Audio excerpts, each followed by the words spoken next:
ثابت ہوتی ہے اور ذات مضبوط ہوتی ہے، جمی ہوئی ہوتی ہے، اس کو ملکہ کہتے ہیں، اور اردو زبان میں اس کو حالت کہتے ہیں اور اس کو حال کہتے ہیں۔ یہ لفظوں کے معنی بھی مفید پڑیں گے، یاد رکھو یہ لفظ لغت ہی نہیں ہے، یعنی اہل زبان کے ہیں یہ الفاظ استعمال نہیں، یہ اصطلاحی الفاظ ہیں۔ یعنی حال تو کہتے ہیں کیفیت ہے راسخہ کو، یعنی دفعتاً ایک بات پیدا ہو گئی دل کے اندر اور پھر وہ تھوڑی دیر بعد یا زیادہ دیر بعد جاتی رہی، اور حالت وہ ہے جو دائم ہوتی ہے۔ جیسے بیٹا ہے اس سے محبت ہے لیکن کوئی پریشانی ہے اور کچھ وہ نہیں ہوتا، دنوں غائب رہے باہر رہے کچھ نہیں، لیکن اندر ایک حالت دائم مستمر رہتی ہے، ذرہ برابر اس میں تغیر نہیں ہوتا، چہرے پر کچھ آثار ہوں یا فراق کے کچھ آثار ہوں، یہ نہیں ہوا کرتے۔ اور جو اس کے علاوہ عارضی محبتیں ہوتی ہیں اس کے اندر پریشانیاں ہوتی ہیں، کم خابیاں ہوتی ہیں، دقتیں ہوتی ہیں، وہ حال کہلا، یہ حالت کہلا۔ تو اصحاب رسول اللہ صلی اللہ علیہ وسلم کی حالت تھی، حال نہیں تھا۔ حال اہل اللہ کا ہوتا ہے جن کو اولیاء اللہ کہتے ہیں، یعنی متاخرین، بعض اصحاب رسول اللہ صلی اللہ علیہ وسلم جو لوگ گزرے ہیں خیر القرون کے بعد، ان کو تو حال ہوا کرتا تھا اور ان کی حالت کی یکساں حالت تھی، کوئی تغیر نہیں۔ تو میری سمجھ میں یہ بات آئی جو میں نے آپ کے سامنے بیان کی کہ یہ قرآن شریف جو ہے اس کا لطف اور اس کا اثر اس وقت ہوگا کیونکہ یہ اللہ کا کلام ہے۔ تو غیر اللہ کے کلام سے اگر دل متاثر ہو چکا ہے تو کبھی بھی اس سے اثر نہیں لینے کا، جب تک کہ وہ اثر پہلا نکال نہ دیا جائے۔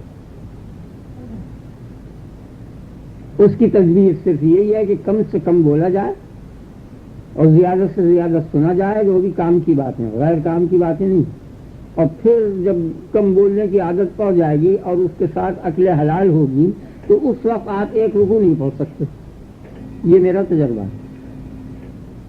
اور جس شخص کا دل چاہے تجربہ کر کر دیکھ لے، ایک رکوع بھی پڑھنا دشوار ہو جائے گا، اس قدر حالت میں توجہ ہو جائے۔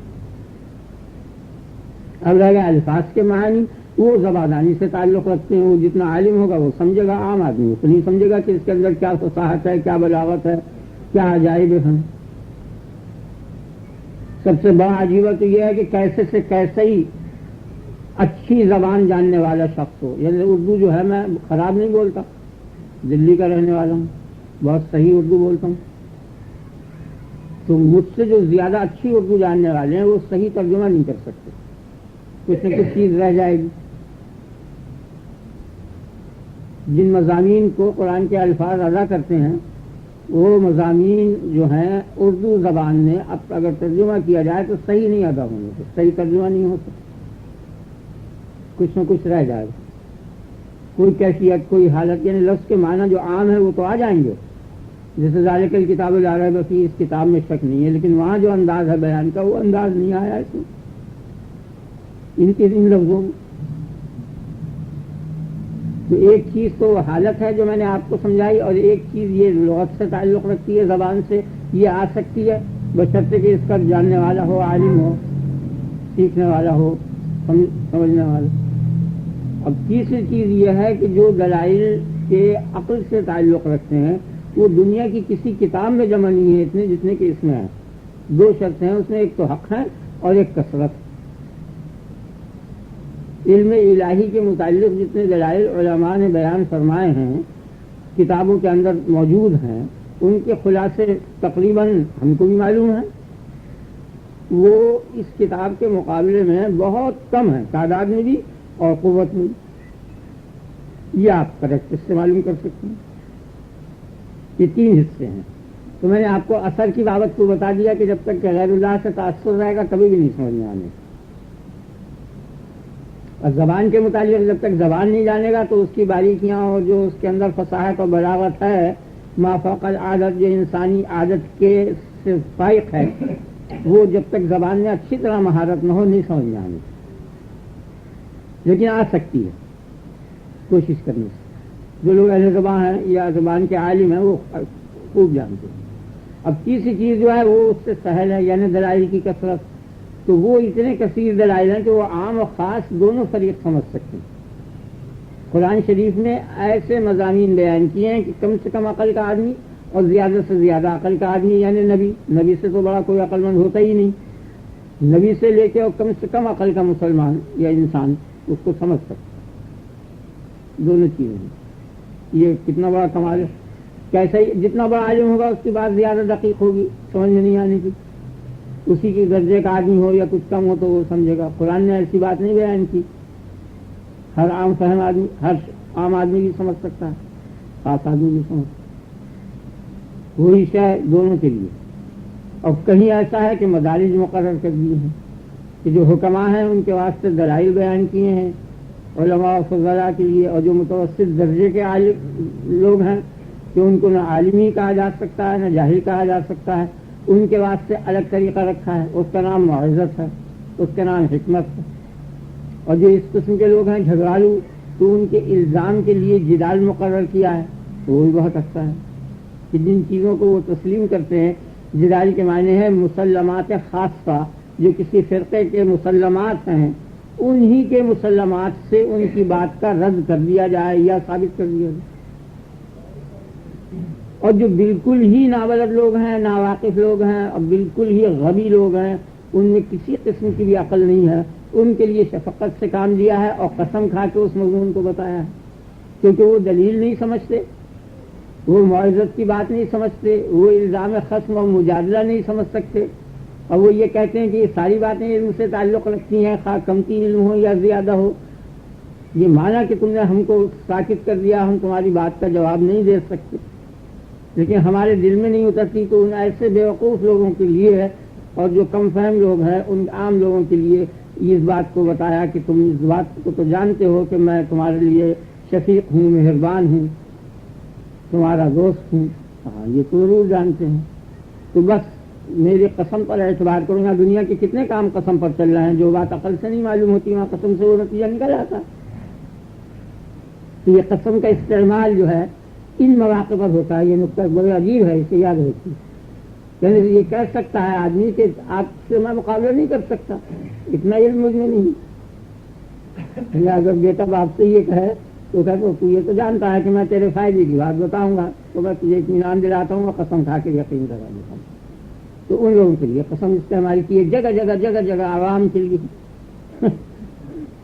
تو آج کا دن جو ہے وہ ایسا ہے نا، اس کے بعد انشاءاللہ عید کے بعد ہوگا، اور آج سردی کی وجہ سے میرا دماغ بہت بھاری ہو گیا ہے، 5-6 دن سے سردی کا اثر ہے اور بہت زیادہ ہے، اور ایسا جیسے نشر کا ہوتا ہے، آنکھوں پر بھی بھاری پن ہے اور دماغ پر بھی۔ بہرحال میں بیان کروں گا، لوگ جمع ہو گئے، آج آپ تشریف لے آئیے، ابھی تو جگہ زیادہ ہے، آواز پہنچ رہی ہے نا، ابھی بہت ہے جگہ، اور آگے آ جائیے۔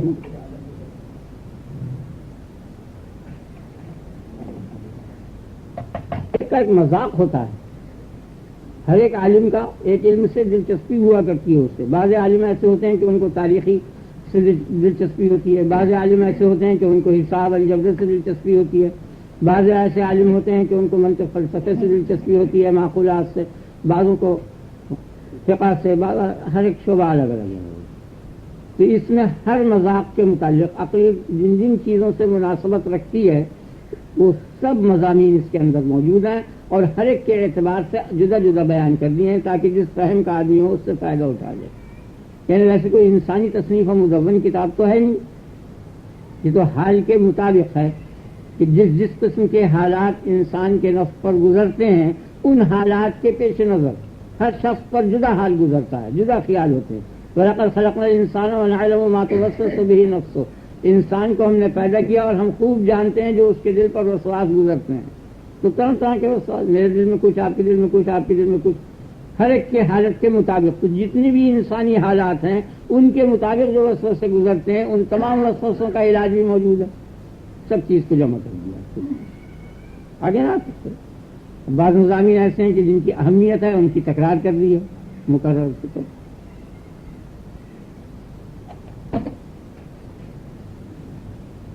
اعوذ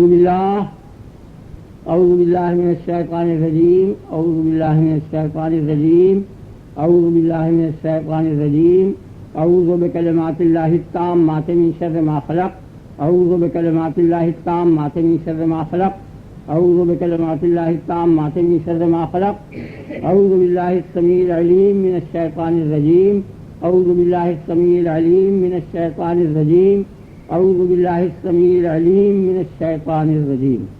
بسم اللہ الرحمن الرحیم. آج کیا ہے؟ بئس ما اشتروا به انفسهم ان يكفروا بما انزل الله بغيا ان ينزل الله من فضله على من يشاء من عباده فباءوا بغضب على غضب وللكافرين عذاب مهين. یہ آیت بئس ما اشتروا به انفسهم، بئس ما اشتروا به انفسهم، بری ہے وہ چیز کہ جو انہوں نے خریدی. بئس ما اشتروا به انفسهم، جس چیز سے انہوں نے اپنے نفسوں کو، اپنی جانوں کو خریدا، وہ بری چیز ہے. یہودیوں کے متعلق ہے بئس ما اشتروا به انفسهم. یا عبارت کے اندر ذرا باریکی ہے، اسے ذرا تامل سے ترجمہ سمجھ میں آئے گا.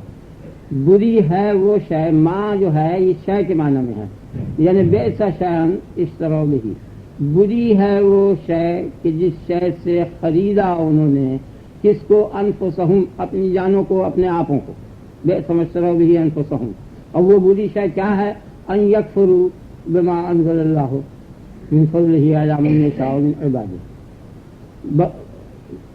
بئس ما اشتروا به انفسهم ان یکفروا بما انزل اللہ بغیا من عباده. کیا ہے؟ کوئی بھول گیا چیزیں بنایا تو بنا کر جی یہی آیا تھا. بئس ما اشتروا به انفسهم ان یکفروا بما انزل اللہ بغیا ان ينزل اللہ من فضله على من یشاء من عباده. پوری آیت یہ ہے. تو وہ شے بری ہے. کون سی شے بری ہے؟ کہ جس شے سے انہوں نے خریدا اپنے آپوں کو. اور وہ کیا شے ہے؟ ان یکفروا، وہ کفر ہے.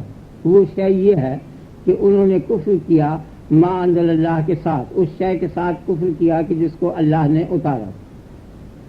اور یہاں ما انزل اللہ سے مراد قرآن شریف ہے، کیونکہ ما انزل اللہ انجیل بھی ہے، توریت بھی ہے، اس کو وہ مانتے تھے، اس کا انہوں نے کفر نہیں کیا تھا.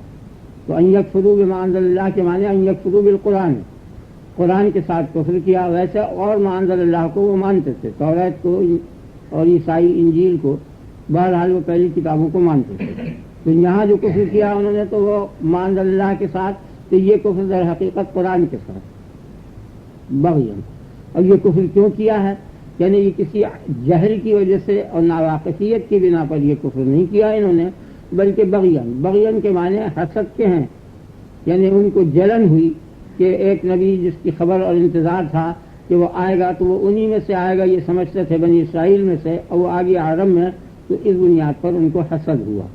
یا بغیاً کی یہ معنی کہ وہ ایسی شے کی طلب کرتے تھے کہ جو شے ان کے لیے نہیں تھی، ان کے لیے مناسب نہیں تھی. خدا کی حکمت ان میں نبی کو بھیجنے کی، آخر الزمان نبی کو بھیجنے کی نہیں تھی، اور وہ یہ چاہتے تھے کہ ہم میں ہو. بہرحال وہ حسد ہو، اور یہ دوسرے معنی رشک کے ہو گئے. ان کو یہ رشک تھا اور وہ یہ چاہتے تھے کہ ہم میں خاتم النبی. بغیاً بما انزل اللہ من فضلہ علی من یشاء من عبادہ. بغیاً بما انزل اللہ من بغیاً ان ینزل اللہ من فضلہ، ان ینزل یعنی علی ان ینزل، اس بنیاد پر کہ نازل کی اللہ نے اپنے بندوں میں سے جس بندے پر چاہا. کیا نازل کی؟ وہ محذوف ہے، یعنی وہی نازل کی اپنے بندوں میں سے جس بندے کو اللہ نے چاہا، اس بندے پر وہی نازل کی. اس نازل کرنے سے ان کو حسد ہوا اور انہوں نے حسد کی بنیاد پر کفر کیا. یعنی یہ کفر جو ہے جہل کی بنیاد پر نہیں تھا، بلکہ یہ حسد اور رشک کی بنیاد پر یہ کفر تھا. فباؤوا بغضب علی غضب، تو وہ رجوع ہوئے ایک غضب کے بعد دوسرے غضب کے ساتھ، یعنی غضب بعد غضب کے وہ مستحق ہو گئے. فباؤوا بغضب علی غضب، وہ مستحق ہوئے. ویسے باؤ کے معنی رجعوا کے ہیں، یعنی وہ رجوع ہوئے غضب کے ساتھ، ایسا غضب جو غضب کے بعد ہے، یعنی غضب بعد غضب کے ساتھ وہ رجوع ہوئے، یعنی مستحق ہوئے. وہ غضب پیدا کر غضب کے مستحق ہوئے. تو اب یہاں دو غضب ہیں، فباؤوا بغضب علی غضب. تو یا تو اس کا سبب یہ ہے کہ ایک غضب تو کفر کی وجہ سے ہوا اور ایک غضب حسد کی وجہ سے ہوا، اور یا یہ وجہ ہے کہ ایک غضب تو عیسیٰ علیہ السلام کے انکار کی وجہ سے ہوا اور ایک غضب محمد صلی اللہ علیہ وسلم کے انکار کی وجہ سے اور قرآن کے انکار کی وجہ سے. اور بعض مفسرین نے یہ فرمایا ہے کہ در حقیقت یہ دو غضب نہیں ہیں بلکہ مترادف غضب ہیں. غضب بعد غضب کے معنی یہ ہے کہ انہیں پیدا غضب یہ غضب غضب یہ غضب غضب یہ غضب چلا جائے گا، کیونکہ یہ برابر ایسے کلمات کہا کرتے تھے کہ جو موجب غضب تھے. وقالت الیہود عزیر ابن اللہ ہے، یہودیوں نے کہا کہ عزیر اللہ کا بیٹا ہے، یہ باعث غضب کا ہوا. اور کبھی یہ کہا انہوں نے کہ ان اللہ فقیر، اللہ فقیر ہے، ونحن اغنیاء، اور ہم دولت مند ہیں. اور کبھی کچھ بہرحال بے شمار کفری کلمات انہوں نے کہے ہیں. تو اس لیے بے شمار اسباب غضب کے متحقق ہوئے، اور غضب بعد غضب کے معنی یہ ہے کہ یہ ہمیشہ غضب ہی میں رہیں گے. دو غضب نہیں ہے بلکہ مترادف غضب ہے. اور بعض محققین کا یہ خیال ہے کہ نہیں، بلکہ ایک ہی غضب ہے، لیکن اس غضب میں نہایت شدت ہے، کثرت اور شدت ہے. فباؤ بغضب علی غضب کے معنی یہ ہے کہ نہایت شدید ترین غضب کے یہ مستحق ہو گئے. وللکافرین عذاب مہین، اور کافروں کے واسطے رسوا کرنے والا عذاب ہے. یہ آیت کا ترجمہ ہے. اب اس کے اندر کوئی علمی بحث جو ہے باریکی نہیں ہے، صرف اس ایک کو غضب کے معنی سمجھنے چاہیے کہ غضب جو ہے خلاف طبع بات دیکھنے کے بعد قلب کے اندر خون جوش مارتا ہے، اس سے انسان کو میں ایک قسم کا تغیر پیدا ہو جایا کرتا. اس تغیر کو غضب کہتے ہیں. غصہ کس چیز کا نام ہے؟ جب آپ خلاف طبع بات کوئی دیکھیں گے تو اس خلاف طبع بات کو دیکھ کر خون جو ہے دل کا کھولے گا، اور اس کھولنے سے چہرے پر آثار تغیر کے ظاہر ہوں گے. وہ تغیر در حقیقت غصہ کہلاتا ہے. میں نے اس میں ایک لفظ اور بڑھا دیا ہے اس تعریف میں کہ اگر ذی شعور سے کوئی خلاف طبع فعل ہو تب اگر آپ کو چاہیے. مطلق خلاف طبع فعل کے دیکھنے کے بعد جو قلب میں خون جوش کھاتا ہے مطلق نہیں، کیونکہ کبھی ایسا ہوتا ہے کہ خدا کی طرف سے ہوتا ہے، کبھی ایسا ہوتا ہے کہ انسان چلتا ہے جانوروں کی طرف سے کوئی تکلیف پہنچتی ہے، کانٹا چبھ گیا، پتھر سر کے اوپر گر پڑا، تو اس وقت غصہ نہیں آیا کرتا، اس وقت صرف رنج ہوتا ہے. یعنی بے شعور یا خدا ان سے اگر کوئی خلاف طبع فعل سرزد ہوتا ہے اور وہ دیکھتا ہے انسان، تو ان پہ کبھی غصہ نہیں آیا کرتا. کہتا ہے یا تو اتنا کمزور ہو کہ کچھ حد نہیں، یا اتنا قوی ہو کہ کچھ حد نہیں. ان دونوں سے جب کوئی فعل خلاف طبع انسان ہو تو اس وقت غصہ نہیں آتا، بلکہ ان کے درمیانی چیزوں میں. یہ ایک نئی بات تھی جو میں نے آپ کے سامنے بیان کر دی. کیا ہے کہ انسان دوسرے انسان کے تھپڑ مارے تو بے شک اس کو غصہ آئے گا، اور جو چلتے چلتے پیچھے سے شیر نے یا کسی درندے نے مار دیا یا درخت گر پڑا، وہ تھپڑ سے بھی زیادہ اس نے تکلیف پہنچا دی، تو اس پہ کبھی بھی غصہ نہیں آنے کا.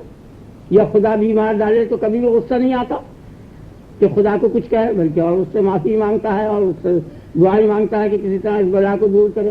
تو قوی تر جو ہے جس سے کوئی قوی نہ ہو، اس سے اگر طبیعت کے خلاف کوئی فعل ہو تو اس کے ظاہر ہونے سے کوئی غصہ نہیں آنے کا.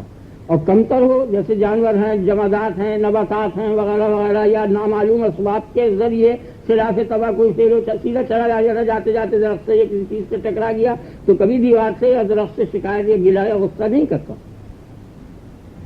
بلکہ ذی شعور آدمی، ذی شعور قوت سے اگر کوئی ایسا فعل صادر ہو جو انسان کی طبیعت کے خلاف ہو، کیا جنا، تو اس سے خون بے شک قلب کا کھولتا ہے اور اس سے تغیر پیدا ہوتا ہے انسان کے چہرے پر، اور اسی تغیر کا نام غصہ ہے.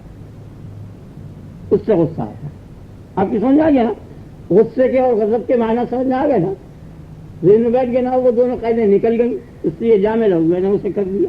تو اللہ تبارک و تعالیٰ کی شان میں تو خون کا کھولنا، اس دل میں خون کا کھولنا اور یہ اس قسم کی چیزیں جو ہیں متحقق نہیں ہیں. یہ تو انسان یا حیوان ہی ہو سکتی ہیں. اللہ تبارک و تعالیٰ کو ایسا غصہ تو آتا نہیں جیسے انسان کو آتا ہے. آگے آپ کچھ ہے تو جہاں بھی غصے کا لفظ، غضب کا لفظ آتا ہے، وہاں اس کی غایت مراد نہیں ہوا کرتی بلکہ اس کی نہایت مراد ہوتی ہے. ابتدا مراد نہیں ہوتی بلکہ اس کی انتہا مراد ہوتی ہے. کیونکہ جب قلب میں خون کھولے گا اور چہرے کا رنگ بدلے گا تو انتقام کا جذبہ پیدا ہوگا، اور انتقام کے معنی یہ ہے کہ وہ جو برا فعل اس سے سرزد ہوا ہے اس کا بدلہ لے اور اس کی سزا دے اسے. تو وہ اس کا انجام ہے اور وہ نہایت ہے. تو غصے کا مبدا تو یہ خون کا کھولنا ہے اور انتہا اس کا بدلہ لینا ہے اور سزا دینا ہے. تو غضب کے معنی کیا ہوئے؟ اللہ فلاں شخص پر غضبناک ہے معاذ اللہ. اس کے معنی یہ ہے کہ وہ غضب کے ماتحت جو سزا ہونی چاہیے وہ سزا اس کو دینے کا، وہ شخص مستحق ہو گیا سزا پانے کا اور وہ سزا دینے کے لیے تیار ہو گیا. یہ معنی ذہن میں بیٹھ گیا نا آپ کو؟ یعنی وہ نقصان جو اس کو غصے کے بعد آدمی کو دوسرے کو نقصان پہنچانے کا ایک جذبہ پیدا ہوتا ہے، تو اس نقصان پہنچانا جو ہے وہ اس کی غایت ہوا کرتی ہے غصے کی، اور نہایت ہوتی ہے اور انجام ہوتا ہے اس کا۔ تو جہاں بھی الفاظ کلیہ قاعدہ یاد رکھیں آپ، جہاں بھی اللہ کے شان میں ایسے الفاظ آئیں گے کہ جو انسانی خصلتوں سے تعلق رکھتے ہیں، وہاں ان کے انجام مراد ہوا کرتے ہیں، ان کے آغاز مراد نہیں ہوا کرتے۔ ذہن بیٹھ گیا نا آپ کو اچھی طرح سے؟ ہر جگہ جو ایسا لفظ ہے جو انسان میں اور خدا میں مشترک پایا جائے ظاہر میں، تو وہاں اس صفت کے انجام مراد ہوا کرتے ہیں، وہاں اس صفت کے آغاز اور ابتدائیں مراد نہیں ہوا کرتے۔ تو غضب کے معنی پیدا کا غضب کے وہ مستحق ہو گئے، یعنی غضب کا جو انجام ہے سزا پانا، وہ اس سزا پانے کے مستحق ہو گئے، یہ معنی۔ ولی کافرین عذاب مہین، اور کافروں کے لیے یہ لام جو ہے للکافرین مقدم آ گیا ہے، تو جہاں بھی کہیں ایسا مقدم آ جاتا ہے تو اس کے معنی حسر کے ہوتے ہیں، یعنی کافروں ہی کے لیے عذاب ہے۔ کیسا عذاب کہ جو رسوا کن ہے، رسوا کرنے والا ہے، کیونکہ عذاب پیچھے آیا اور للکافرین پہلے آیا، تو یہ جار مجرور جب پہلے آ جایا کرتے ہیں تو یہ حسر کے لیے آتے ہیں، یہ عربی زبان کا خاصہ ہے۔ کیا رہے آپ سمجھ گئے نا؟ اب مہین کی کیا معنی؟ رسوا کرنے والا، تو ظاہر ہے کہ رسوا کرنے والی جو چیز ہوگی وہ عقل مند ہوگی، ذی عقل جو ہوگا وہ کسی دوسرے شخص کو رسوا کرے گا۔ عذاب تو ذی عقل چیز نہیں، عذاب کیا رسوا کرے گا؟ آپ سمجھ گئے نا اچھی طرح سے؟ یہ نہیں، مہین کے معنی اہانت کرنے والا، اہانت کے معنی رسوا کرنا، تو مہین کے معنی رسوا کرنے والا، تو رسوا کرنے والا تو اللہ تعالیٰ ہے، بے شک وہ رسوا کرے گا کافروں کو۔ عذاب کیا رسوا کرے گا؟ آپ سمجھ گئے نا؟ ذہن میں بیٹھ گیا نا عذاب مہین کے معنی؟ یہ نہیں سمجھنا ہے، مہین کے معنی رسوا کرنے والا، تو جو شخص سزا دے رہا ہے وہ تو بے شک رسوا کر سکتا ہے، اور وہ جو سزا ہے خاص، وہ سزا کیا رسوا کرے گی؟ تو عام طور پر یہ خیال ہے کہ در حقیقت اس سزا کے ساتھ چونکہ رسوائی ہوتی ہے، جہاں وہ سزا ہوئی اور رسوائی ہوئی، اس لیے رسوائی کو اس سزا کی صفت قرار دے دیا تاکہ اس میں غلو اور مبالغہ ہو جائے، اس لیے مہین عذاب کی صفت آیا، ورنہ مہین تو اصل میں خدا ہے، خدا رسوا کرے گا۔ سمجھ میں آ گیا نا؟ اچھا، اور یہاں ایک اور بات ہے میں کہتا ہوں، اسے آپ سمجھیں، وہ یہ ہے کہ دو قسم کی تکلیفیں پہنچا کرتی ہیں۔ اب ڈاکٹر لوگ ہیں وہ آپریشن کر دیتے ہیں، آپ دیکھتے ہیں بہت بڑے اہم ترین دماغ تک کے آپریشن کرتے ہیں، پھیپھڑے تک کے کرتے ہیں، بڑی بڑی اہم ترین دکھ پہنچاتے ہیں مریض کو، لیکن اس میں رسوائی نہیں ہوتی، وہ دکھ جو ہوتا ہے بلکہ سکھ کے حاصل کرنے کے لیے وہ دکھ ہوا کرتا ہے، وہ تحصیل سکھ کے لیے، تحصیل راحت کے لیے، تحصیل صحت کے لیے یہ آپریشن ہوا کرتے ہیں اور یہ دکھ پہنچتے ہیں، آنکھیں نکال دیتے ہیں، کان کاٹ دیتے ہیں، پھیپڑے کاٹ کے پھینک دیتے ہیں، دیکھا ہوگا آپ نے، سنا ہوگا تمام اسپتالوں میں یہ دن رات یہی فیل ہو رہا ہے۔ تو اب یہ بہت زیادہ دکھ ہے بمقابلے اس کے کہ کوئی چلتے چلتے کسی کے ایک کوڑا مار دے یا ایک جوتا مار دے، تو جوتے مارنے کی جو تکلیف ہے اس سے تو وہ بہت زیادہ اہم زیادہ ہے، نہیں ہے؟ لیکن جوتا اگر کسی کے مار دیا آپ نے تو یہ توہین کن ہے، یہ دکھ توہین کرنے والا ہے، اس سے اس کی رسوائی ہو گئی دکھ پانے والے کی، اور آپریشن سے جو دکھ پہنچا ہے اس سے رسوائی نہیں ہوئی۔ خیال میں آ گیا نا آپ کے؟ تو یہاں دو قسم کے عذاب ہوں گے، ایک تو وہ عذاب ہے کہ جس سے کہ رسوائی ہو، اور ایک وہ عذاب ہے کہ جس سے رسوائی نہ ہو بلکہ وہ سکھ کے لیے ہو۔ تو مومن اور فاسق فاجر جو ہے جو جہنم میں جائے گا، آپ سمجھ رہے ہیں نا، تو اس کو جو دکھ دیا جائے گا تو وہ سکھ پہنچانے کے لیے دیا جائے گا، وہ اس کی طہارت کے لیے دیا جائے گا۔ اگر آپ کے خیال میں آپ سمجھ گئے نا نقطہ؟ یہ نہیں سمجھنا ہے، بہت اچھی بات ہے اور عجیب بات ہے۔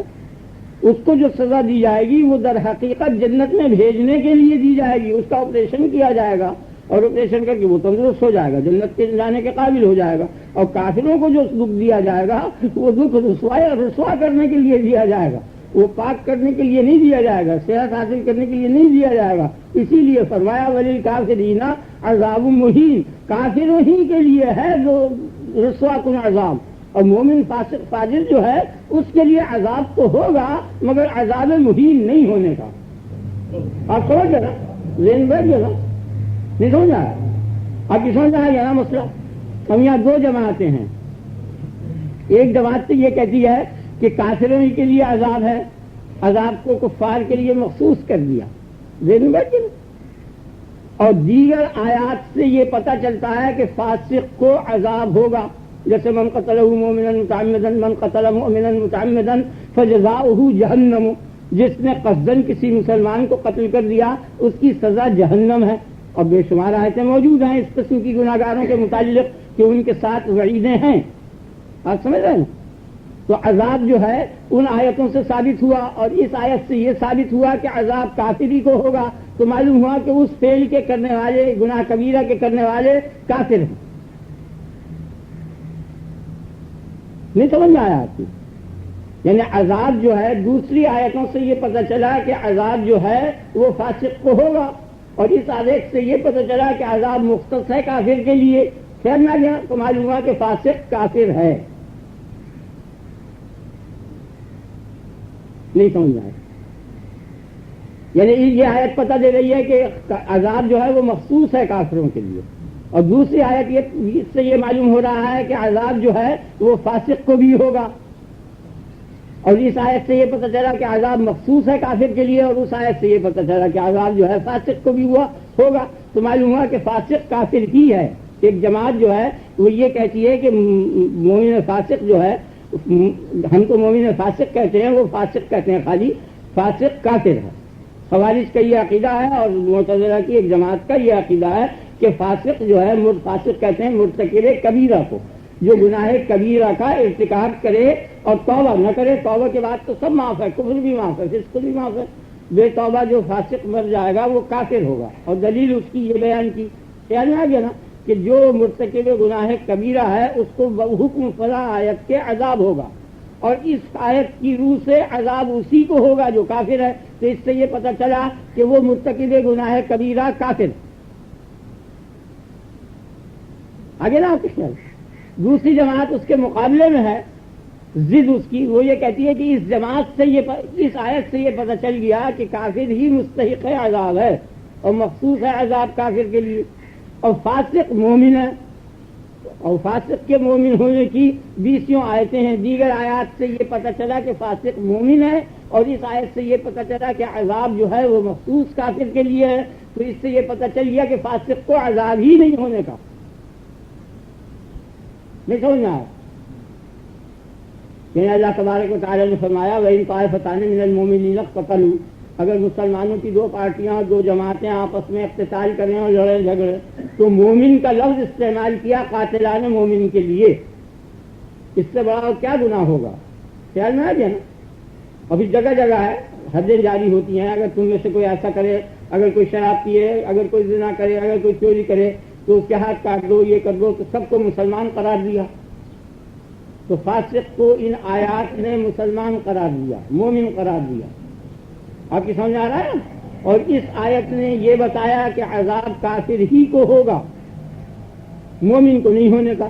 تو انہوں نے یہ کہا کہ فاسق مومن ہے اور مومن کافر نہیں ہے، اور کافر معذب ہے اس لیے فاسق معذب نہیں ہونے کا۔ یہ ان کے بیان کی تقریر میں نے ضابطے میں کر دی۔ یعنی فاسق جو ہے وہ مومن ہے بحکم فلاں فلاں آیت کی، اور مومن کافر نہیں ہے، تو نتیجہ کیا نکلا کہ فاسق کافر نہیں ہے، اور جو کافر نہیں ہے وہ معذب نہیں ہے، کیونکہ معذب صرف مومن کافر ہی ہوگا، اس لیے فاسق جو ہے اس کو عذاب ہی نہیں ہونے کا۔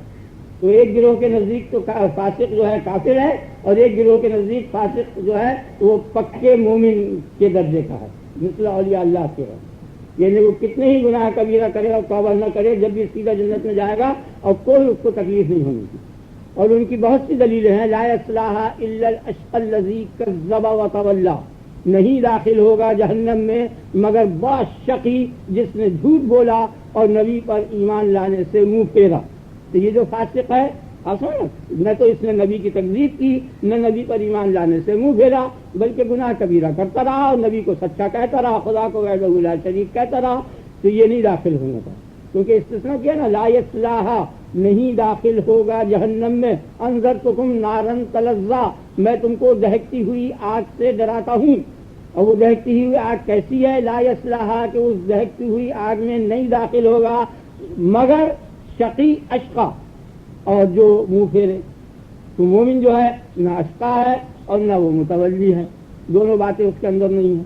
خیال میں آ گیا نا اچھی طرح سے. تو مومن جو ہے وہ جہنم میں نہیں جانے کا، اور فاسق جو ہے وہ مومن ہے، اس لیے فاسق جہنم میں نہیں جاتا. یہ دونوں فریقوں کا مقابلہ ہو رہا ہے. ایک گروہ کا نام مرجئہ ہے اور یہ دوسرا گروہ جو ہے یہ وعیدیہ کہلاتا ہے. اس کے اندر دو گروہ مشترک ہیں، معتزلی اور خارجی. اور اہل سنت والجماعت کا عقیدہ یہ ہے کہ ان اللہ لا یغفر، یہی حق ہے، لا یغفر ان یشرک بہ، اللہ تعالیٰ ہرگز نہیں بخشے گا اگر اس کے ساتھ شرک کیا گیا.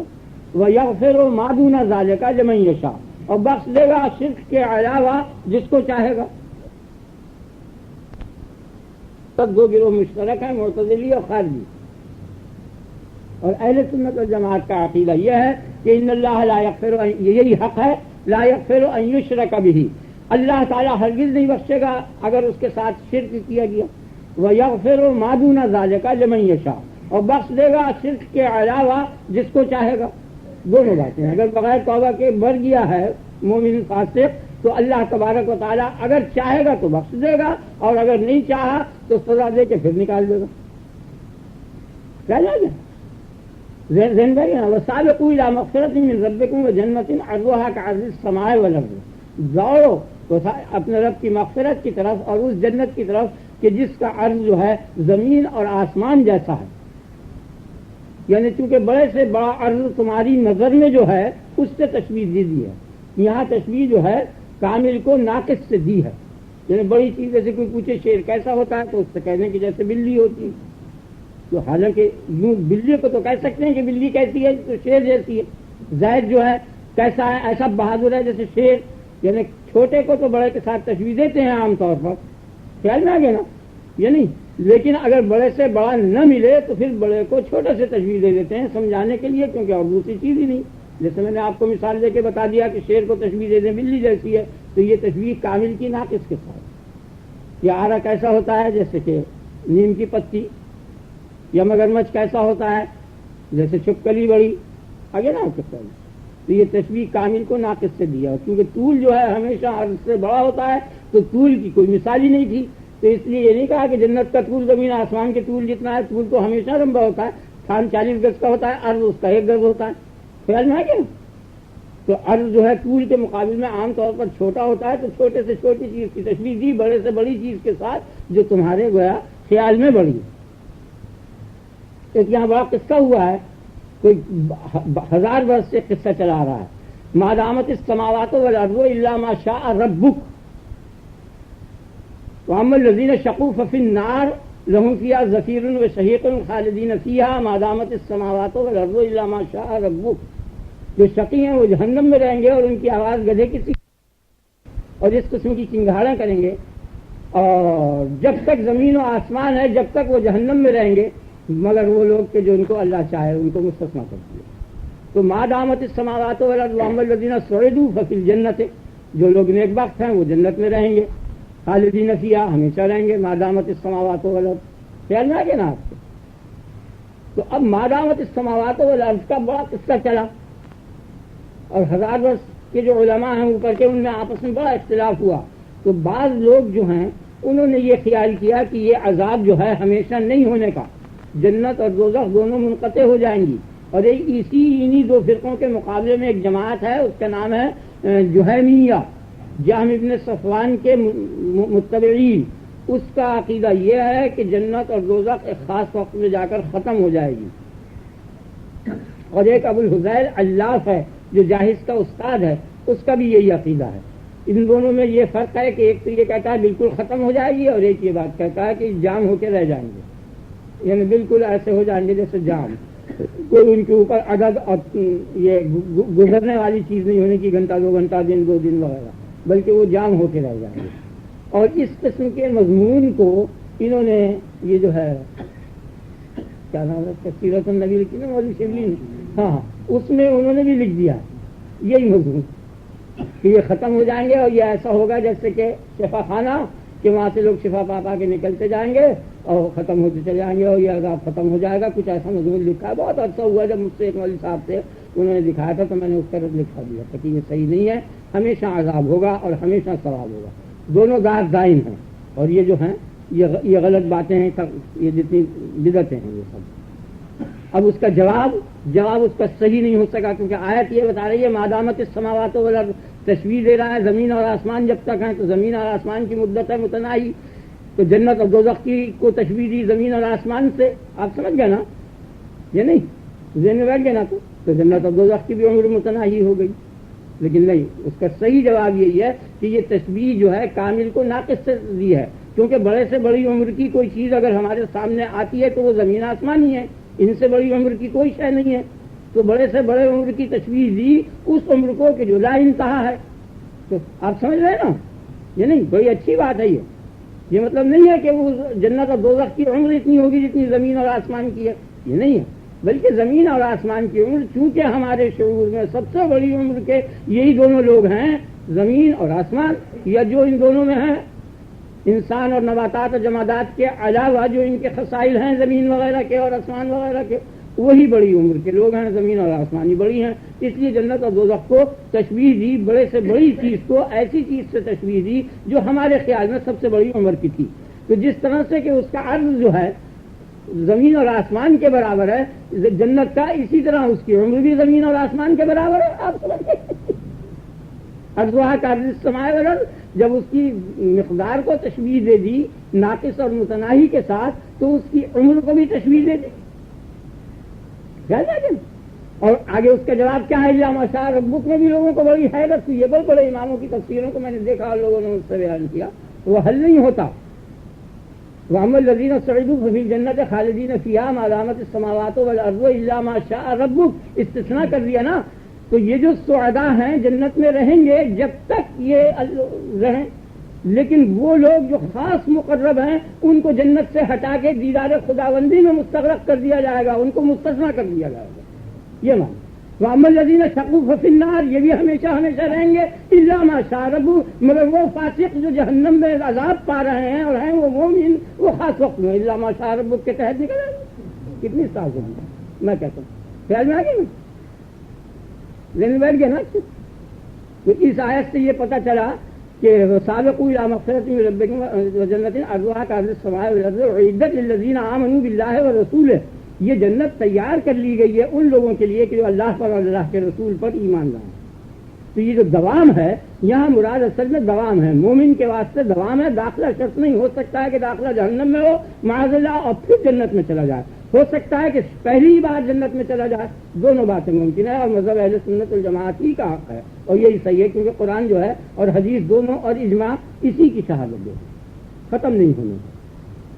آگے نا آپ کے خیال، تو گناہ کبیرہ کی قیدیں جو انہوں نے لگائی ہیں اور اس کو فاسق وغیرہ کیا ہے، یہ باتیں غلط ہیں، اس لیے کہ گناہ کبیرہ اور صغیرہ کا فرق جو ہے ابھی تک نہیں معلوم ہوا۔ اللہ تبارک و تعالی نے فرمایا، گناہ کبیرہ اور صغیرہ کا ذکر کیا، ان تجتنبوا کبائر ما تنہون عنہ نکفر عنکم سیئاتکم، اگر تم کبائر سے بچو گے تو صغائر ہم معاف کر دیں گے۔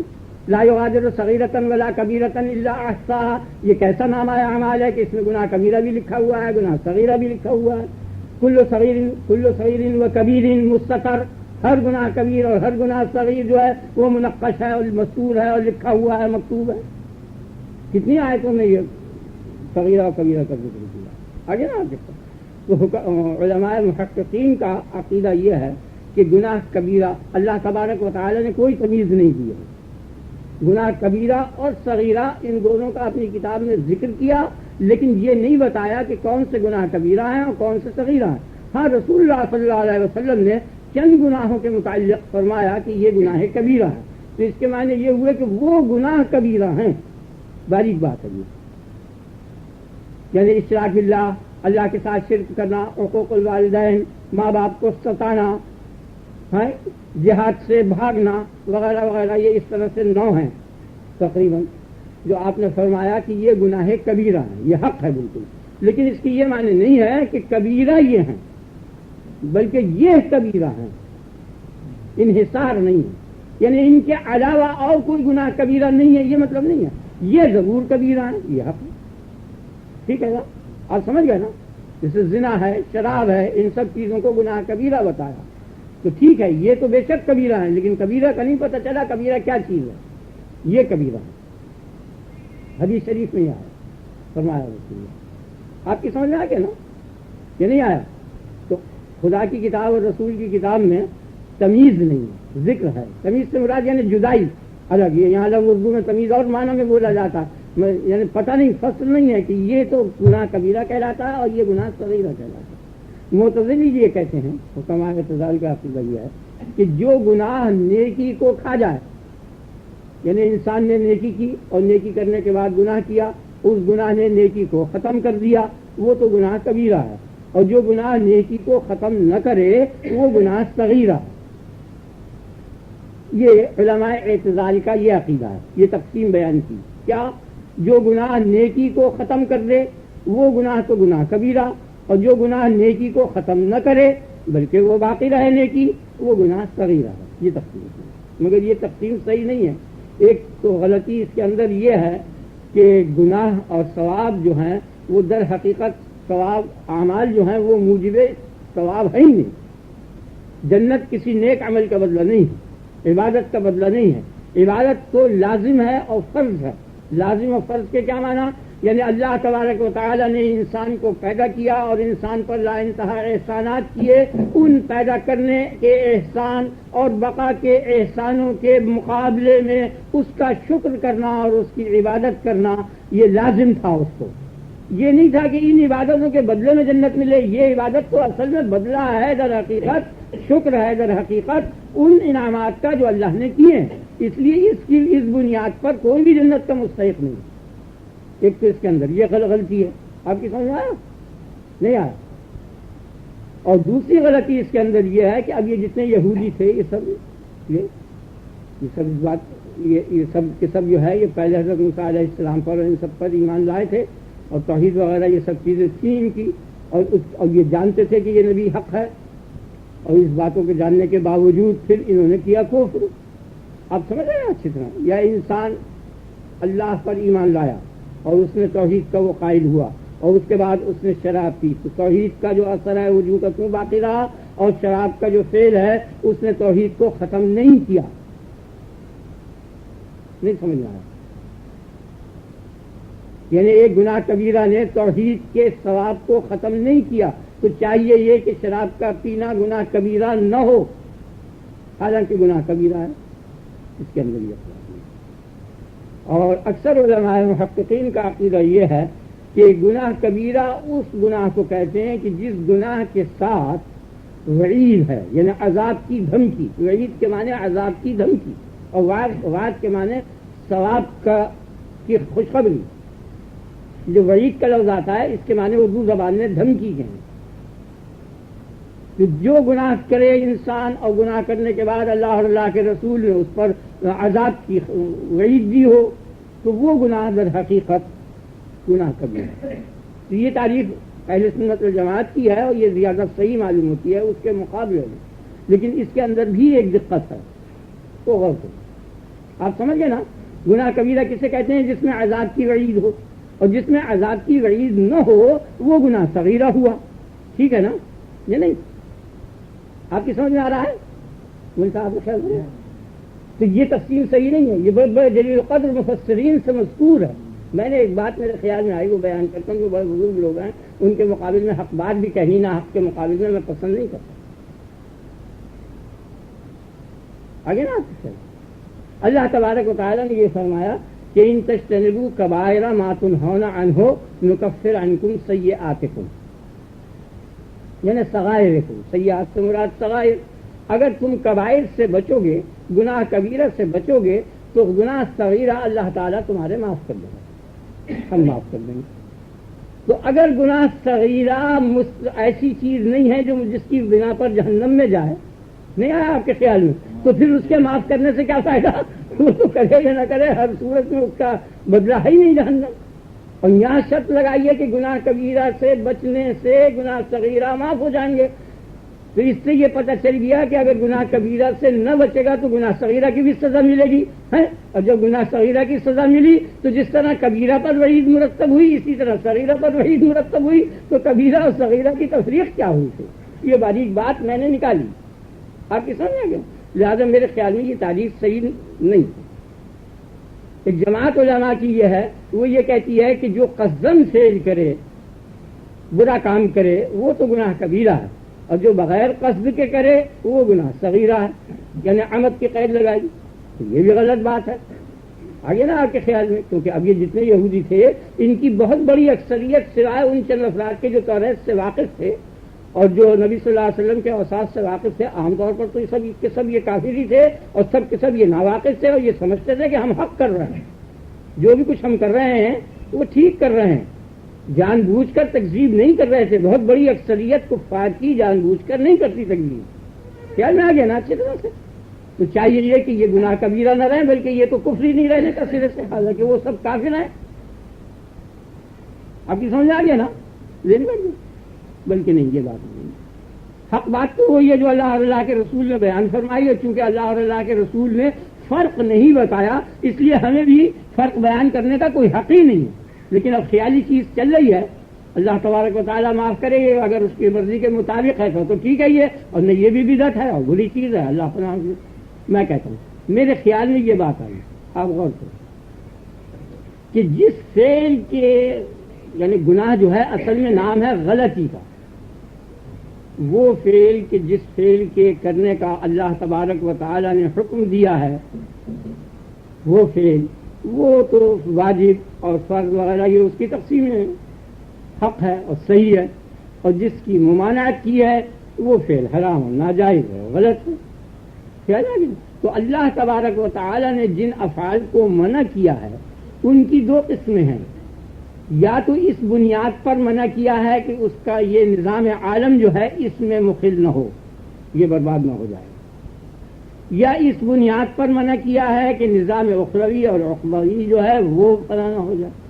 یہ دو بنیادیں ہیں. تو جس فعل سے نظام عالم میں کوئی خرابی نہ پیدا ہو وہ مصلحت ہے، وہ مفسدت نہیں ہے، وہ گناہ نہیں ہے. آپ کی سمجھ آ گیا؟ اور جس فعل سے نظام اخرا میں کوئی خرابی پیدا نہ ہو وہ فعل بھی مصلحت ہے. چنانچہ جتنی عبادتیں ہیں ان کا بیشتر حصہ نظام اخروی کے لیے ہے، اور کچھ اثر اس کا نظام عالم پر، اس عالم پر بھی پڑتا ہے، بعض ایسی بھی ہیں، بعضی مشترک ہیں. بہرحال ان دونوں نظاموں میں کی بقا جو ہے اس کا نام مصلحت، اور ان کے اختلال کا نام مفسدت اور معصیت، گناہ. ٹھیک ہے؟ آپ نے خیال کیا؟ تو جو بھی گناہ ہوگا وہ اس نظام کو خراب کر دے گا، یا اس نظام کو خراب کر دے گا. اگر نماز نہیں پڑھے گا، حج نہیں کرے گا، روزہ نہیں رکھے گا، تو نظام روحانی سب درم برم ہو جائے. خیال آ گیا نا؟ کیونکہ انسان جو ہے وہ روح اور بدن دو چیزوں سے مرکب ہے، تو نظام بدن بھی درست ہو اور نظام روح بھی درست ہو. اسی بنیاد پر یہ عبادتیں مقرر ہوئی اور اسی بنیاد پر یہ روزہ مقرر ہوا. روزے کے کیا معنی ہے؟ یعنی لذت جو ہے اس کو ترک کرو. لذت کس کو کہتے ہیں؟ مناسب شے کے ادراک کو. تو کھانا پینا، شادی کرنا، یہ جو ہیں یہ طبیعت جسم کے مناسب ہیں.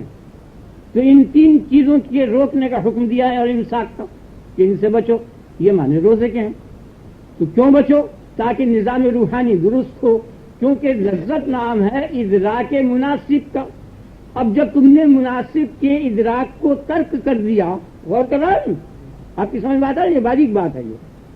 یعنی جسمانی لذت کو ترک کرنے کے معنی کیا ہوئے؟ جسمانی مناسب چیزوں کو ترک کیا. جسمانی مناسب چیزوں کے ترک کرنے کے کیا معنی؟ یعنی ان کا ادراک نہیں کیا. مناسبات جسمانیہ کے ادراک کے ترک کا نام جو ہے روزہ ہے. سمجھ آئے گی؟ اور مدرک اور ادراک دونوں باقی رہتے ہیں اس کے ترک کرنے کے بعد. اب یہاں گھنٹوں ہم تقریر کر رہے ہیں، نہ کھائیں نہ پیئیں نہ کچھ کریں، تو ہمارا ادراک بھی باقی رہے گا اور ہم بھی باقی رہیں گے. اور جب ادراک مناسب جو ہے وہ ختم ہو گیا اور ادراک ہے باقی، تو وہ لغو ہو نہیں سکتا. لہذا مناسب جسم کے علاوہ یعنی مناسب روح جو ہے لابد اس کا وہ ادراک کرے گا. اس لیے ترک لذت جسمانی جو ہے وہ لذت روحانی کے وجود کا باعث اور سبب بنے گا تاکہ نظام مکمل ہو جائے. اس لیے روزے کا تقرر ہوا. آپ کی سمجھ میں بات آ گئی نا؟ یہ نہیں آئی؟ تاکہ اب رمضان شریف آ رہے ہیں اس کی حقیقت بھی آپ کو معلوم ہو جائے. بس سارا خلاصہ یہ ہے کہ جسمانی لذت کو چھوڑ دو، اور چھوڑنے کے معنی یہ کہ اس کا ادراک مت کرو، اور ادراک رہے گا باقی تو وہ معطل ہو نہیں سکتا. لہذا جب جسمانی لذت کا ادراک چھوٹ جائے گا تو غیر جسمانی لذت کا ادراک شروع ہو جائے گا. یہی معنی روزے کی. یہی معنی ہے عبادت کو. آپ کی سمجھ میں آ گیا؟ یہ نہیں آیا؟ رینویٹ جناب. تو یہ جتنے بھی محاسن ہیں وہ سب نظام عالم کی بقا کے لیے ہیں، عالم دنیا ہو یا عالم اخری ہو. اور جتنے بھی معاصی ہیں وہ سب نظام کی بربادی کے لیے ہیں، خواہ نظام دنیا ہو یا نظام عقبہ. اور چونکہ نظام عقبہ موقوف ہے نظام دنیا پر، اس لیے دنیاوی مفاسد جو ہیں ان کی سزاؤں کو یہی مقرر کر دیا، تاکہ اگر انہیں سزا نہیں دی جائے گی تو نظام عالم تباہ ہو جائے گا دنیا کا، اور دنیا کا نظام تباہ ہوتے ہی اس قابل نہیں رہے گا کہ دینی نظام کو باقی رکھ سکے. اس لیے اس کو مقدم کر دیا، اس لیے یہ سزائیں مقرر کر دی. یاد آ گیا نا؟ ان مفاسد کو روکنے کے واسطے سزائیں مقرر کر دی تاکہ یہ محاسن قائم ہو جائیں. وہ محاسن 5 ہیں، مصلحتیں جو ہیں اور وہ حسن جو ہیں وہ 5 ہیں. یعنی روح باقی رہے، انسان کی جان باقی رہے، آگے نا اس کے اعضاء وغیرہ یہ تمام چیزیں، روح باقی رہے، جسم باقی رہے، عقل باقی رہے، آپ سمجھ رہے ہیں نا، نسب باقی رہے، خیال میں آ رہا ہے اچھی طرح سے، مال باقی رہے کیونکہ یہ ذریعہ ہے تمام جسمانی لذتوں کی تحصیل کا. 5 مصلحتیں ہیں. بقائے نفس، بقائے بدن. تو نفس کی بقا کے واسطے اگر نفس میں مخل ہے کوئی چیز، وہ اس کے لیے جہاد مقرر ہوا کہ کفر کا غلبہ نہ ہونے پائے اوپر، اور جہاد کرو اور کفر کو مغلوب کرو. جسم کی بقا کے لیے کہ کوئی قتل نہ کر دے، ہاتھ نہ کاٹ دے، زخم نہ پہنچا دے، یہ قصاص مقرر ہوا. نسب کی بقا کے واسطے یہ رجم مقرر ہوا. آپ سمجھ گئے نا؟ عقل کی بقا کے واسطے یہ درہ مقرر ہوا کہ جو شراب پیے تو اس کے 80 کوڑے لگاؤ. مال کی بقا کے واسطے قطع ید، ہاتھ کا کاٹنا مقرر ہوا کہ مال تباہ ہو جائے گا تو ذرائع جو زندگی کے ہیں وہ سب مفقود ہو جائیں گے. کیونکہ ان ہاتھوں سے اس نے کمایا تھا اور وہ مال اس نے چھین لیا تو گویا اس نے اس کے ہاتھ کاٹ ڈالے تو پلٹے میں تم اس کے ہاتھ کاٹ دو. وہ سب بالکل عقل کے مطابق باتیں ہیں. آگے نا آپ کے خیال یعنی میں نے اپنے ہاتھ سے مال کمایا، آپ نے وہ کسی نے وہ چھین لیا، نہیں آیا تو وہ جو میرے ہاتھ سے وہ بیکار کر دیے اس نے، ٹھیک ہے نا، تو تم اس کے ہاتھ بیکار کر دو یعنی ہاتھ کاٹ دو. یہ جو کہتے ہیں نا بربری سزائیں یہ ہیں، وہ غور نہیں کرتے، سمجھتے نہیں، وہ تو بالکل معقول ہے اور عقل کے مطابق چیزیں ہیں. آپ کی سمجھ آ گیا؟ رینویٹ گیا بس. اب گناہ کبیرہ کیا چیز ہے اور صغیرہ کیا چیز ہے، یہ جو بات میں کہہ رہا ہوں اللہ تبارک و تعالی معاف کرے. بہرحال مضمون میں نے بیان کر ہی دیا، اور سند جب تک نہ ہو خدا اور رسول سے اس وقت تک بہتر سے بہتر اور معقول سے معقول بات بھی غلط ہے اور کم سے کم درجے میں غیر معتبر ہے. یہاں 2 چیزیں ہیں. ایک تو ہے خلل بالفعل، اگر آپ کسی کا ہاتھ کاٹ ڈالیں زندگی مال اٹھا لیں بے شک خلل ہوگی. اور ایک خلل ہے بالقوہ، یعنی استعداد پیدا کرنا خلل کی. خود تو نہیں مارا مگر ایسے اسباب اور ایسے جال بچھائے، نہیں آپ کے خیال میں کہ جس سے موت واقع ہو جائے یا وہ نقصان واقع ہو جائے. تو ایک تو خلل بالفعل ہے، بالفعل خلل جو ہے وہ در حقیقت کبیرہ ہے، اور بالقوہ خلل جو ہے جو بظاہر اس میں کوئی خلل ابھی واقع نہیں ہوا وہ صغیرہ ہے. صغیرہ گناہ جس سے کہ نظام عالم میں کوئی خرابی نہ واقع ہو بالفعل، لیکن کسی نہ کسی وقت اور کسی نہ کسی حیثیت سے کبھی نہ کبھی وہ خرابی کا سبب بن سکے. جیسے چوری ہے، اگر آپ کسی کا مال لے لیں تو نظام برباد ہو جائے گا. لیکن اگر مثلاً 5 سیر گیہوں رکھا ہے سب چرا لیں، یا 5 من کی بوری رکھی ہے وہ سب اٹھا لیں تو نظام برباد ہو جائے گا لازمی. لیکن اگر اس میں سے ایک دانہ نکال لیں، آپ صرف 1 یا 2 دانہ نکال لیں تو بالفعل کوئی خرابی نہیں لازم آئے گی. نہیں آیا آپ کے خیال میں؟ لیکن ہے یہ بھی بری چیز، کیونکہ ایک وقت میں اگر اسی قسم کے افعال جاری رہے تو وہ پوری کی پوری بوری ختم ہو جائے گی. آگے نا آپ کے خیال میں یعنی سب آن کے 1 دانہ لے جائیں تو 5 من کے دانوں کی گنتی کے مطابق انسان ملیں گے اور اتنے افراد 1 دانہ اٹھا لیں گے تو نظم بگڑ جائے گا. تو بالفعل جو ہے 1 دانے کی چوری جو ہے وہ بالفعل نظام کو نہیں خراب کرتی لیکن بالقوہ خراب کرتی ہے. خیال میں آ گیا؟ تو 1 دانہ اٹھا لینا اتنی قلیل مقدار کے اندر یہ معصیت صغیرہ ہے اور وہ معصیت کبیرہ ہے. میرے خیال میں یہ چیز آئی. اور کفر کیا ہے؟ وہ نظام الہی کا توڑنا. اس کا تعلق نظام عالم سے نہیں ہے، کفر کا تعلق نظام الہی سے ہے، اور نظام اور کبیرہ اور صغیرہ کا تعلق جو ہے وہ اس نظام عالم سے ہے. نظام عالم بالفعل اگر کوئی فعل خراب کرے تو وہ فعل گناہ کبیرہ ہے، اور بالقوہ اگر خراب کرے تو وہ فعل گناہ صغیرہ ہے. اور یہ بات میں اپنے خیال کے مطابق کہہ رہا ہوں، یہ چیز مذہبی نہیں ہے، یعنی مذہب سے ثابت نہیں، مجھے علم نہیں، اللہ تعالیٰ معاف کرنے والا ہے کہ اللہ کی مراد کیا ہے اور اللہ کے رسول کی کیا مراد ہے۔ میرے خیال میں یہ صغیرہ اور کبیرہ کی تفصیل اور تقسیم یوں ہے۔ اور کفر کیا شے ہے؟ کفر جو ہے وہ در حقیقت نظام کا برباد نہیں کرنا، وہ نظام الہی اور نظام اعلیٰ جو ہے جس کے ماتحت تمام نظام چل رہے ہیں، کیونکہ یہ جتنے بھی نظام ہیں یہ سب اسباب ظاہر ہیں۔ پانی جو ہے یہ در حقیقت سبب ظاہر ہے پیاس کے بجھانے کا، حقیقی سبب نہیں ہے۔ آگے نا آپ کے خیال میں، کیونکہ اکثر عطشان کو دیکھا ہوگا آپ نے، سانس والوں کو دیکھا ہوگا، جو پانی پیتے ہیں پیاس بڑھتی چلی جاتی ہے۔ اگر پانی خالی سبب ہو پیاس کے بجھانے میں تو ہر جگہ پیاس کو بجھا دے، لیکن ہر جگہ نہیں بجھاتا، بعض جگہ بجھاتا ہے اور اکثر جگہ نہیں بجھاتا۔ تو اس سے پتہ چل گیا کہ پانی کی ذات میں پیاس کا بجھانا نہیں ہے، بلکہ پانی کے بعد خدا کی عادت یہ جاری ہوئی ہے کہ خدا پیاس کو بجھائے گا پانی کے پردے میں، پانی پینے کے بعد۔ حقیقت میں پیاس کا بجھانے والا پانی ہے، حقیقت میں بھوک کا رفع کرنے والا خدا ہے، حقیقت میں پیاس کا بجھانے والا خدا ہے، اور کھانا اور پانی جو ہے یہ اسباب ظاہر ہے۔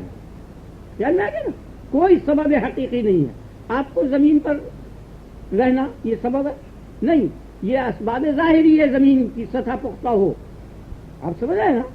یہ نہیں سمجھ رہے، کیونکہ کشتی میں تو آپ ڈرتے ہیں کہ یہ ڈوب نہ جائے، باہر آن کے مطمئن ہو جاتے ہیں، لیکن اتنا خیال نہیں کیا کہ بھاری چیز جو ہے، بھاری چیز کو ڈوبنے سے زیادہ نسبت ہے اور زیادہ علاقہ ہے بنسبت ہلکی چیز کے۔ تو زمین پہ آنے کے بعد ہو سکتا ہے کہ زمین چونکہ بہت بھاری چیز ہے وہ کشتی کے مقابل میں جلد ڈبو دے، تو کشتی نہیں بچاتی پانی سے بچانے والا، ڈوبنے سے بچانے والا صرف اللہ ہی ہے۔ یہ سب اسباب ظاہری ہیں، خشکی نہیں بچا سکتی کیونکہ خشکی زیادہ بھاری چیز ہے، یہ جلد پانی کے اندر غرق ہو سکتی ہے بمقابلے کشتی کے۔ آگے نا آپ کے خیال جو بھی چیز چاہیں آپ سمجھ لیں، جس چیز کو آپ ظاہری سبب قرار دیں کہ اس سے یہ بقا ہو رہی ہے، در حقیقت وہ شے اس کی بقا کا سبب حقیقی نہیں ہے، سبب حقیقی صرف اللہ تعالیٰ۔ اللہ تبارک و تعالیٰ کو یہ عادت ہے کہ ان اسباب اور ان پردوں میں یہ تاثیریں ظاہر کرتا ہے۔ حقیقی مؤثر خدا ہے اور یہ ظاہری اسباب کہلایا کرتے ہیں، یہ مؤثر نہیں ہے۔ اور دلیل اس کی ہے کہ کہیں عمل پیچھے رہ جاتا ہے، اس سے یہ پتہ چل گیا کہ ان کی ذاتوں میں تاثیر ہوتی تو کبھی بھی نہ رکتے گی۔ لینے بیٹھے نا آپ کو، یعنی تو گناہ کبیرہ تو اس نظام کی تباہی کا نام ہے، یعنی ظاہری پردوں کا، ظاہری اسباب کو توڑ دینے کا نام گناہ کبیرہ ہے۔ اور کفر جو ہے سبب حقیقی کو توڑ دینے کا نام ہے، یعنی خالق حقیقی، سبب حقیقی، مسبب الاسباب جو ہے اس کے انکاری کا تو نام کفر ہے نا۔ یعنی جس شے کا بھی آپ انکار کریں گے، قیامت کا انکار کرنے کے کیا معنی؟ ان اللہ یبعث من فی القبور، خدا کی قدرت اور خدا کا علم جو ہے ان دونوں کا انکار کر دیا، یعنی خدا کو پتہ نہیں کہ کن اجزاء سے مرکب ہے اور تاکہ دوبارہ ان اجزاء کو جمع کر کے انسان کو بنائے۔ نہیں آیا آپ کے خیال؟ میری بات نہیں سمجھا؟ قیامت کے انکار کے کیا معنی؟ کہ خدا قادر نہیں ہے اور عالم نہیں ہے۔ علم اور قدرت کی نفی کا نام انکار قیامت ہے۔ قیامت کا وہ شخص انکار کرے گا جو خدا کو قادر نہ جانے اور عالم نہ جانے۔ آف القرآن المجید بل عجبوا ان جاءهم منذر منهم وقال الكافرون هذا شيء عجیب، کافر کہنے لگے یہ بڑی انوکھی بات ہے، ایذا متنا وکنا ترابا، اے کاش کہ ہم مر گئے اور مٹی ہو گئے، ذالک رجم بعید، اب تو بڑی مشکل ہے واپسی، کیسے ہوگا جب ریزہ خاک میں مل گیا؟ یہی تو شبہ تھا نا ان کا، تو انہوں نے وہی دو شبے پیش کیے، ایک علم کی نفی کے اور ایک قدرت کے۔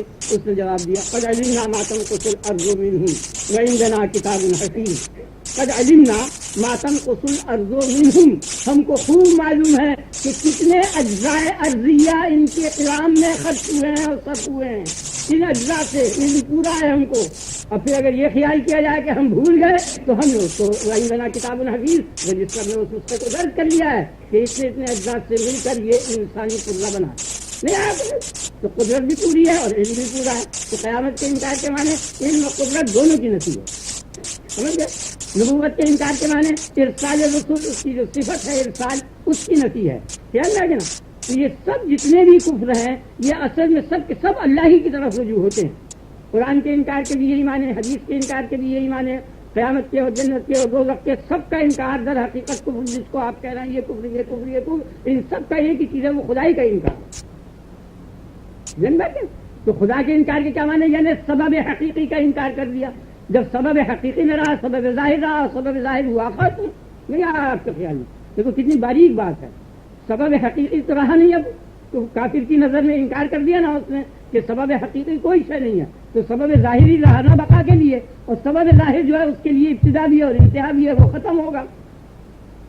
جیسے کہ دور سے پانی دیکھیں آپ تو پانی سبب بقا ہے، جو قریب آئے گا تو پانی نہیں ملے گا وہ، بلکہ وہ ریتا ہوگا. یہ دریا کے کنارے پہ دور سے ریتا پانی نظر آتا ہے نا، دور سے دیکھنے سے. جب وہاں قریب جائے گا تو وہ پانی نہیں ہوا، تو ہلاک ہو گیا نہیں. یعنی سبب حقیقی کا تو انکار کر دیا، وہ تو رہا نہیں. اور سبب باقی کے لیے دوام اور بقا نہیں، وہ فانی ہے. تو اب جب سبب ظاہر ختم ہوا اور مر گیا تو ظاہری سبب تو سب ختم ہو چکے نا، تو اب بقا کا کون سا ذریعہ رہا؟ تو محض فنا ہلاکت ہی ہلاکت، مصیبت ہی مصیبت ہوئی نا.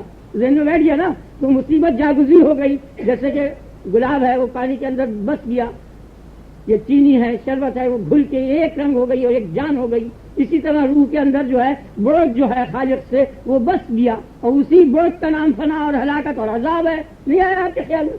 تو اسی لیے کہا ولی کافرین عذاب مہین، کافروں ہی کے لیے عذاب مہین ہے، کیونکہ وہاں سبب حقیقی ہے ہی نہیں ان کے خیال میں. ذہن میں بیٹھ گیا نا، سبب ظاہر ختم ہو چکا بقا کا، تو اب بے بقائی اور بے رحمتی اور بے وجودی اور یہ تمام چیزیں جتنی تھیں عدم ہی، ان سب کے ساتھ وہ موصوف ہو گیا. اسی کا نام عذاب جہنم ہے. معاذ اللہ، اللہ تعالیٰ آپ سب کو اب اس کو دونوں کو اس سے بچائے. آپ سمجھ گئے نا کہ یہ کافر کے لیے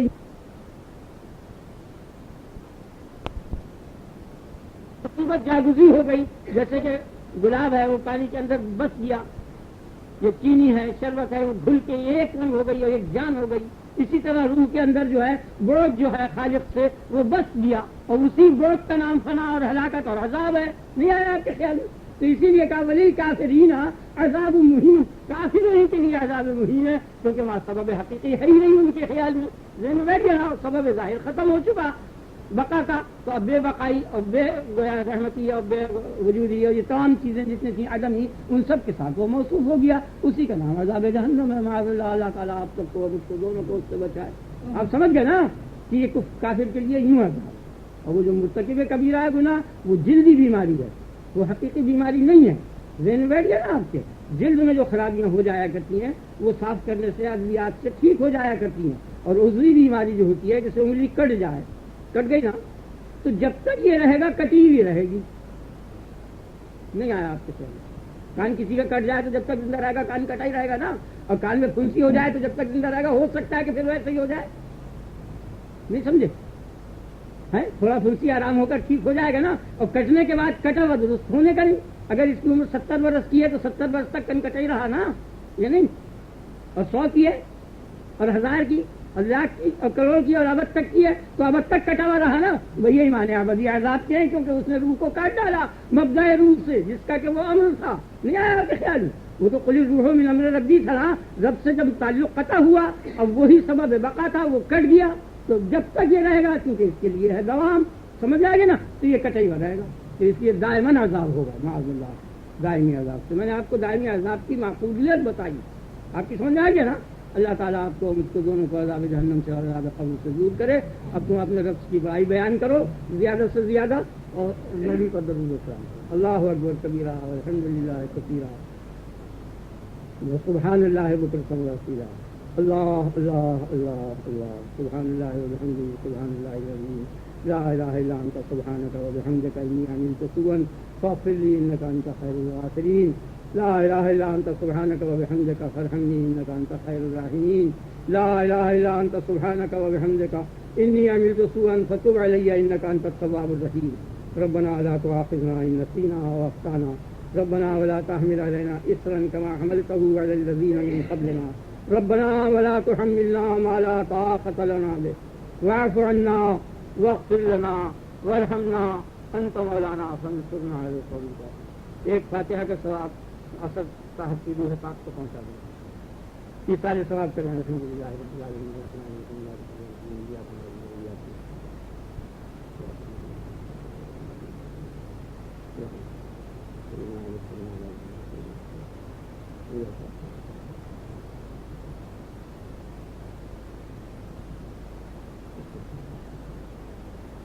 اب سب مومنین کے لیے دعا کیجیے ربنا اغفر لنا ولاخواننا الذین سبقونا بالایمان ولا تجعل في قلوبنا غلا للذین آمنوا ربنا انك رؤوف رحیم اللهم انك مجیب الدعوات.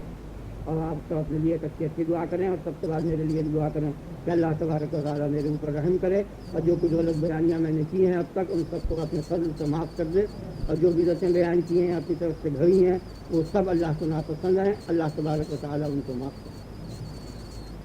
ربنا لا تزغ قلوبنا بعد إذ هديتنا وهب لنا من لدنك رحمة إنك أنت الوهاب. اللهم إنا نسألك اليقين اللهم إنا نسألك اليقين اللهم إنا نسألك اليقين اللهم إنا نسألك العفو والعافية في الدنيا والآخرة اللهم إنا نسألك العفو والعافية في الدنيا والآخرة اللهم إنا نسألك العفو والعافية في الدنيا والآخرة. سبحان ربك رب العزة عما يصفون وسلام على المرسلين والحمد لله.